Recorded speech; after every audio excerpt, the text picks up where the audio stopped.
Next question वो क्या कहता है, what do you understand by weighted mean, in what circumstances it is prefer to ordinary mean and why. कि आपके पास weighted mean क्या होता है। वेटेड मीन हमने क्या लिखा है, arithmetic mean use when all observation are equal importance. ठीक है ना। आप क्या करते हैं कि जब तमाम जितने भी आप डेटा के अंदर आपके पास वैल्यू हैं उनको जब इक्वल इंपॉर्टेंस दी जाती है, यानी कि उनमें, तो तब आप अर्थमेटिक मीन। लेकिन जब उनका वेट डिफरेंट होता है तो हम तब उस सिचुएशन में हम वेटेड मीन यूज़ करते हैं। उसको क्या कहा जाता है, XW से या YW से डोनेट किया जाता है। और इसका फार्मूला क्या होता है, XW1 + X2W2 + X3W3 = फिर आपके पास क्या आ जाता है, इसको XW X divide by sigma W X divide by sigma W भी लिखा जाता है।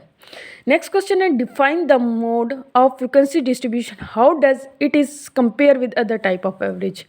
मोड के बारे में यानी कि वो पूछ रहा है, यानी कि मोड की मैंने आपको पहले भी बताया था, जो मोस्ट रिपीटेड वैल्यू होती है उसको क्या कहा जाता है, मोड कहा जाता है। यानी most frequent value of a data set is called the mode, यानी कि जो बहुत ज़्यादा रिपीटेड वैल्यू होती है उसको क्या कहा जाता है, मोड कहा जाता है। फार्मूला फॉर अनग्रुप डेटा, जो मोड का अनग्रुप डेटा का कोई फार्मूला नहीं होता।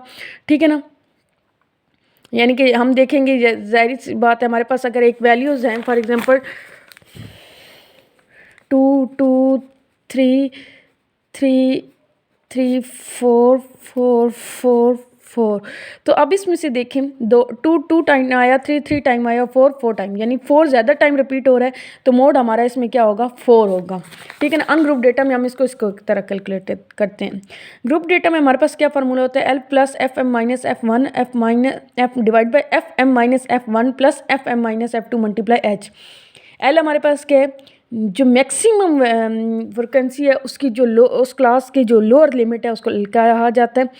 जो FM है वो आपके पास क्या होती है, मैक्सिमम वैल्यू, जो हाईएस्ट वैल्यू जो होती है फ्रिक्वेंसी के अंदर उसको कहा जाता है FM। जो होती है जो उससे पिछली वाली वैल्यू होती है उसको कहा जाता है, और जो उससे अगली वाली वैल्यू होती है मैक्सिमम वैल्यू के आगे उसे F2 कहा जाता है। और H क्या होता है, जो दो क्लासेस के दरमियान जो डिफरेंस होता है उसको कहा जाता है। For the normal distribution the mode is also same value as the mean, median and mode is easy to understand. ये सबसे आसान है। मीडियन की निस्बत या मीडियन की निस्बत इसको कैलकुलेट करना ज़्यादा आसान होता है। ठीक है ना। और ये क्या किया जाता है, क्वालिटेटिव डेटा के लिए यूज़ किया जाता है और इसको ग्राफिकली रिप्रेजेंट भी किया जा सकता है। नेक्स्ट है कि write down the impartial relationship between mean, median and mode for unimodal distribution of moderate any more. Graphically आपने क्या करना है, इसमें आपने ये बताना है कि जो इम्पार्शियल रिलेशनशिप है वो बताना है। और ये क्वेश्चन बहुत इंपॉर्टेंट है, ये आपका शॉर्ट क्वेश्चन आंसर के अंदर तकरीबन हर दूसरे साल रिपीट होता है, तो लिहाजा इसको अब हमारे पास जो इम्पार्शियल रिलेशनशिप है ये दो तरह के होते हैं। ठीक है ना। हमारे पास जो इम्पार्शियल रिलेशनशिप है उसमें दो चीज़ें होती हैं, एक होती है सिमेट्रिकल,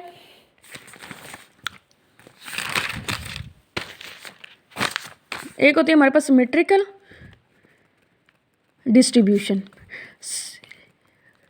और एक हमारे पास होती है सीक्वेंस। एक होती है हमारे पास सिमेट्रिकल डिस्ट्रीब्यूशन। सिमेट्रिकल डिस्ट्रीब्यूशन में क्या होता है, मीन बराबर होता है मीडियन के और मीडियन बराबर होता है मोड के।